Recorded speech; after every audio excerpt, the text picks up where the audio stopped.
It's always surprising to me that, considering how immensely popular and influential the X-Files was, that there haven't really been many toys based on this property.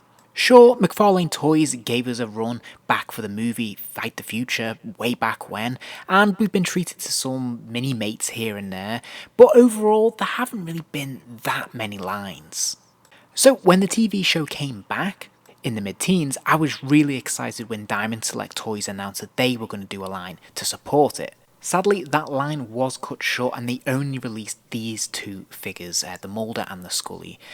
Sadly, it wasn't more successful. I was secretly hoping that we'd get more characters and actually some flashback characters as well to the old show, some variants, but it was not meant to be.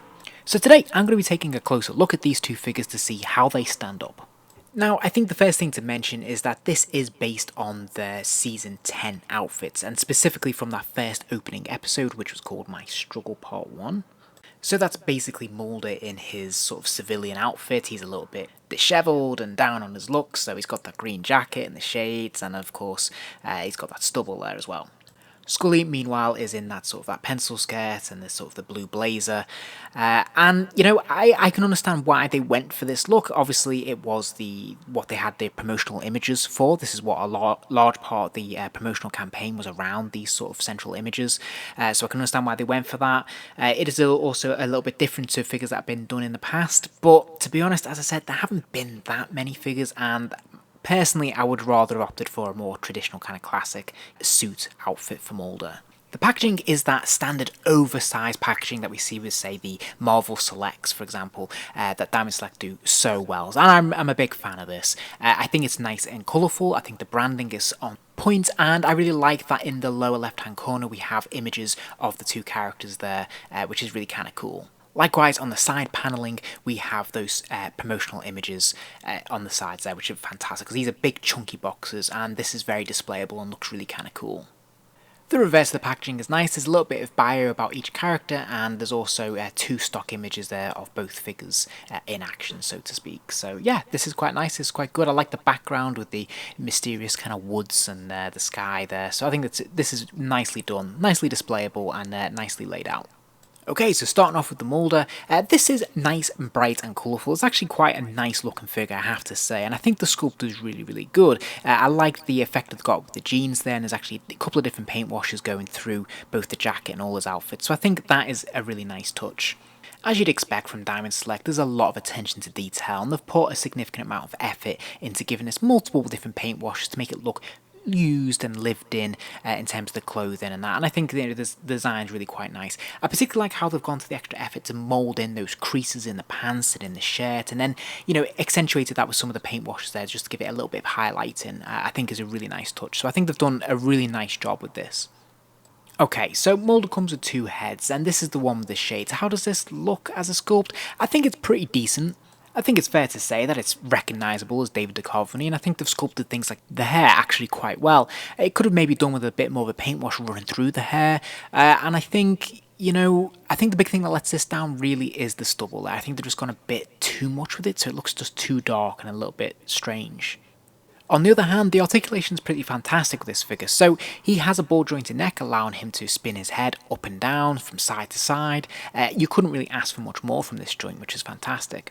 He's got the ball jointed shoulders, which, you know, have a good range of motion there. They are those Diamond Select ones which are a little bit stiff and don't go all the way, but there's enough there. He's got that spinning peg at the elbow as well, which allows him to rotate his arm 360 degrees and then actually hinges it backwards and forwards as well, which is pretty good. He's also got that same joint at the wrist there, allowing it again to spin around and hinge backwards or forwards, which is really useful.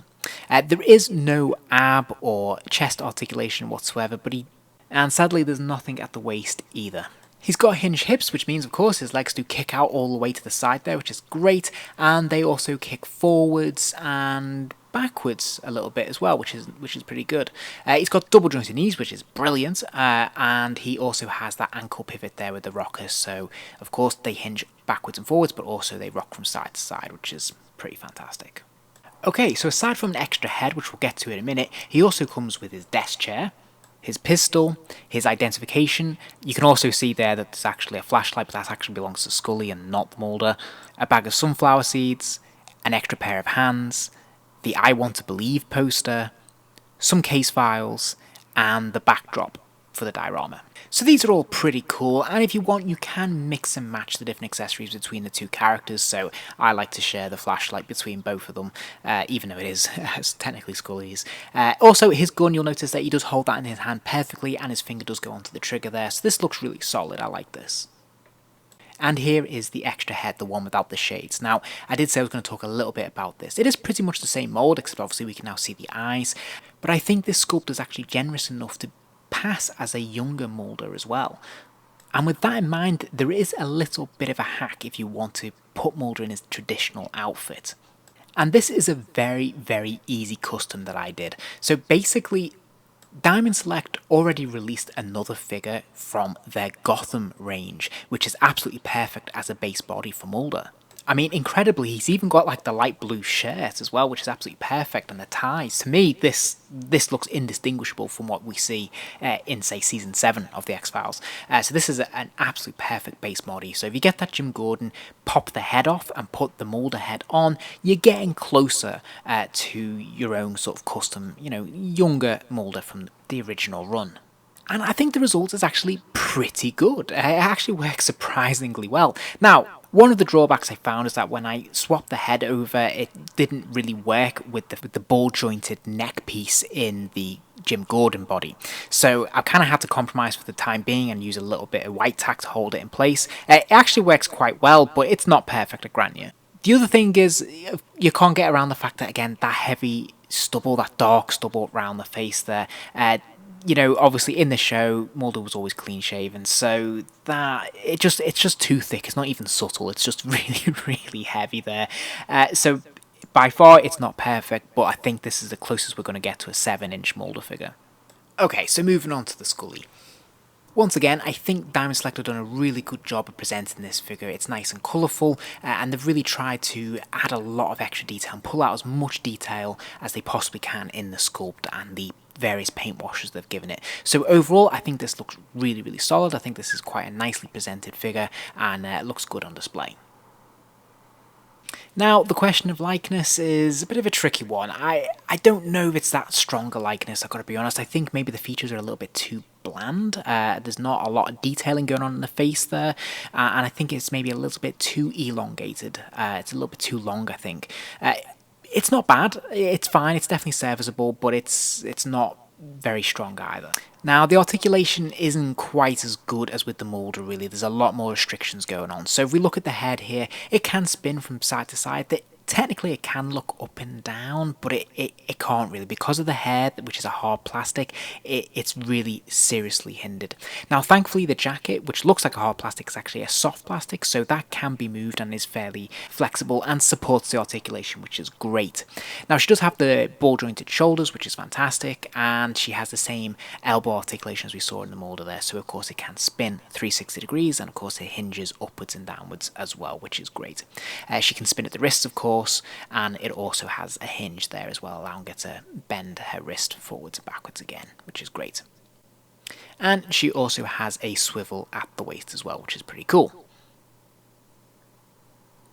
Now, the skirt is a sort of soft plastic-ish, but there's really very little give in it. So although she does have the leg articulation to be able to kick her legs out to the side and kick them forwards and backwards, it's not really happening with that skirt. Like, it just can't do. I'm not too worried about this. I imagine the same is true in real life, so it is fairly restrictive, but that's absolutely fine. She does have the double jointed knees. You can definitely get 90 degrees out of them, but I wouldn't hope for much more. But again, I don't think you're going to need it, to be fair. And she also has the ankle pivot, which actually looks pretty good, actually pretty seamless. Scully has a lot less in the way of accessories. She does come with a desk, which is a big part of the diorama, which is pretty cool. She has a torch or flashlight, she has identification, an extra pair of open hands, and her pistol.